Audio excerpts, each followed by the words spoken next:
Hi there, this is Forrest. So another process video about how perfumes get done around here. So first of all, I just want to say a big, huge thank you because it is the final day of April during what you already know is a really weird time, and you guys kept us afloat for another month, and we're incredibly grateful to you for doing that. Excuse me while I get some glasses on so I can do some labeling while I talk to you.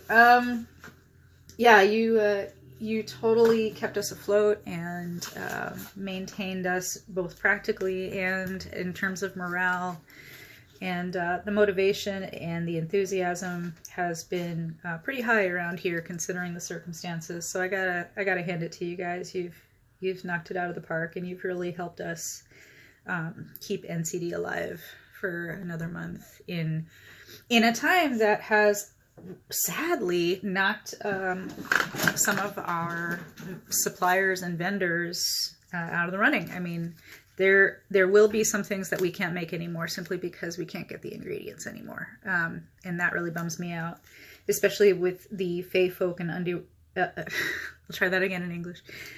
Fae Folk and Otherworldly Creatures collection, which is due at the end of May. It bums me out because a lot of those scents were very dear to my heart, and it's going to be sad not to be able to recreate them and keep them going for another year. So, but that's what's going on right now is, you know, some of those ingredients they're just not being made anymore. The suppliers have gone out of business. They haven't been able to weather the storm that we're going through.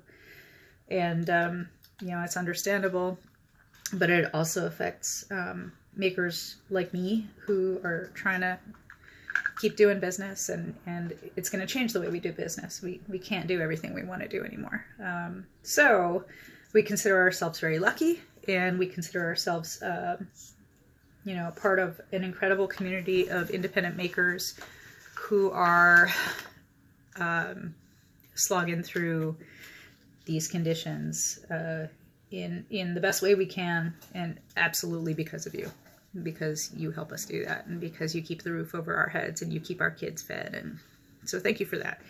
All right, enough with the sappy stuff. Let's talk about perfume. Right now, I am labeling a whole lot of Copper Fox samples because you guys bought a lot of it. There it is, which is exciting. Copper Fox is one of the critters that is not new this year. It's returning from last year, and I liked making Copper Fox because it gave me an opportunity to look into the character of Fox as I perceive it as you know, an animal in the Appalachian and Ozark areas, but also in mythology.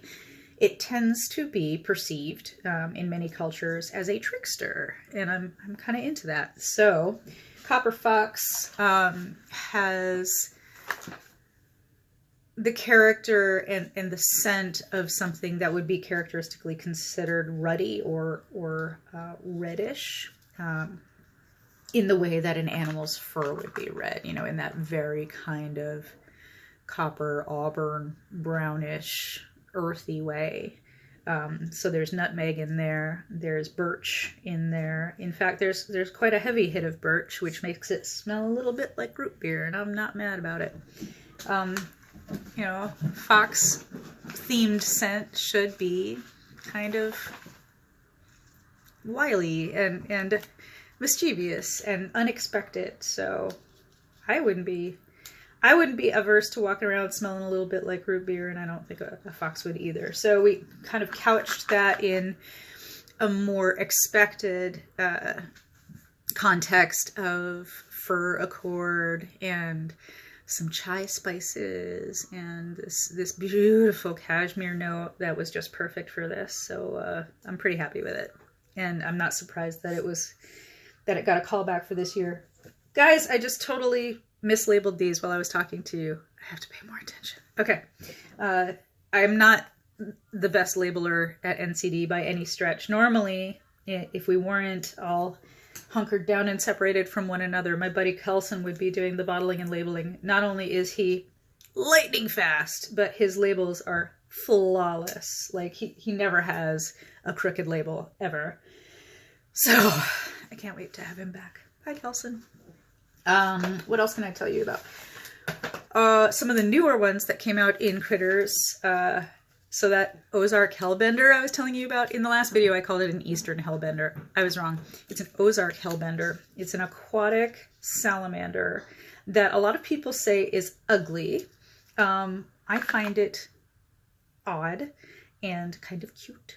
It's got this flat face with a really big wide mouth, and it is long, almost in the way that like a ferret would be long, but it has no hair. It has the skin that you would expect, kind of somewhere between a snake and a fish, but slimier. It's awesome.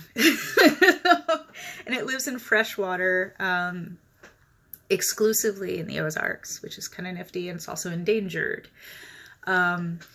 So one of the things I was taken by was the fact that its lungs are on the outside of its body, and so it's really sensitive to the water environment that it's in. So if there's higher levels of toxicity in the water, it affects it dramatically, much more than some of the other fish and plant life in those waterways, in the Ozark rivers and streams. And its character was just kind of, again, offbeat and a little weird. So the magic that went into it, as these are all also magically and ritually consecrated oils, was about accepting oneself and one's quirks and one's strangeness, and kind of reveling in that and being able to really lean into it and say, like, yeah, that's weird about me and I don't mind it. As far as the fragrance was concerned, if you liked Manta Ray from the Big Island collection, the Hawaiian collection, you'd probably really dig Ozark Hellbender, because it is also cold and blue. But instead of oceanic at all, there's no ocean element here because they live in strictly freshwater. So that blueberry note that is very subtle in Manta Ray is a little more forward in Ozark Hellbender. It is an aquatic, but again, it's a strictly fresh, cold aquatic.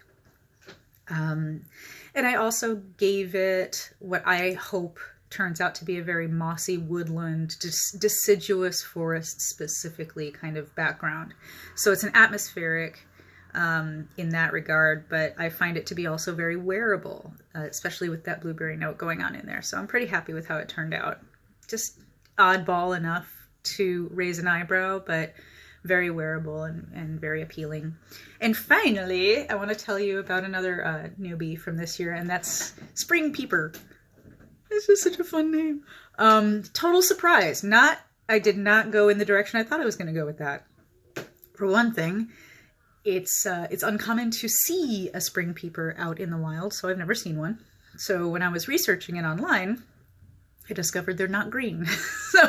so that kind of bright green direction that I was going to go on is not where I ended up going. I ended up going with the leading note in Spring Peeper is coriander, which I found surprisingly appealing. It's spicy, but it's decidedly tawny, light brown in nature, in a similar way that maybe nutmeg might be, but it's not at all the scent of nutmeg. It's if you don't know what coriander is, it's the seed from which, what is that herb that I can't eat because it tastes like soap to me? It tastes like soap to a lot of people. It's in a lot of really good Mexican food.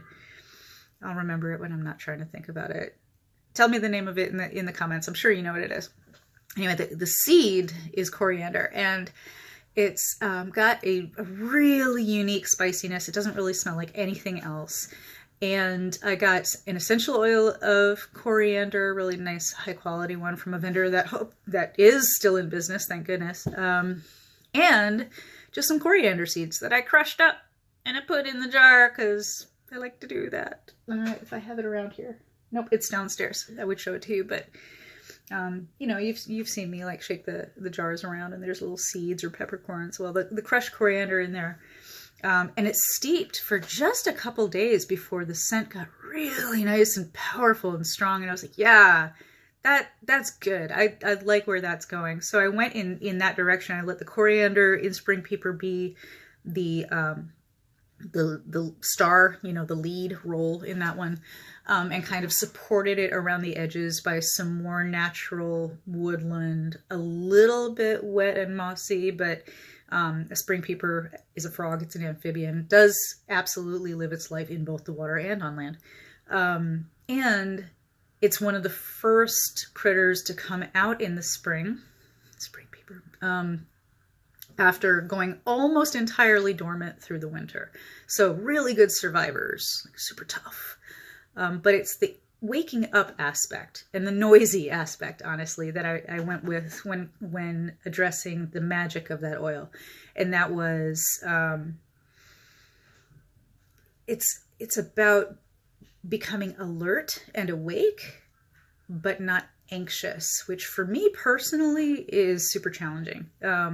Maintaining a steady energy throughout the day that's enough to keep you productive and focused and on task and feeling decent enough to keep going, without getting that hyper caffeinated buzz, which is where I tend to go. So spring peeper was it was a really fun one to explore, both magically and in terms of the kind of fragrance it is. If you are into coriander, you're going to love this one because it is all coriander all day. And it's just a very interesting, different kind of fragrance to wear. Very unisex. I don't see this being either masculine or feminine at all.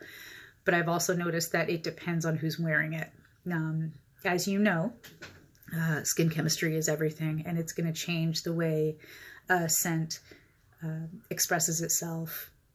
So on your skin, it's going to be a little spicier. On my skin, it's going to be a little greener. On Mary's skin, it's going to be a little sweeter. Everybody alters the chemistry because your skin has its own chemistry. And when they connect, they create a new chemistry. So sometimes that's a good thing. Sometimes that's a less good thing. So that's pretty much it. I wanted to just give you guys some more insight into the critters and how they got done, and but most importantly, thank you for your continued support and encouragement, which are immeasurable, and you're keeping the roof over my kid's head. I love you guys so much. All right, total goofball. Apparently I do need some more coffee. Talk to you next time.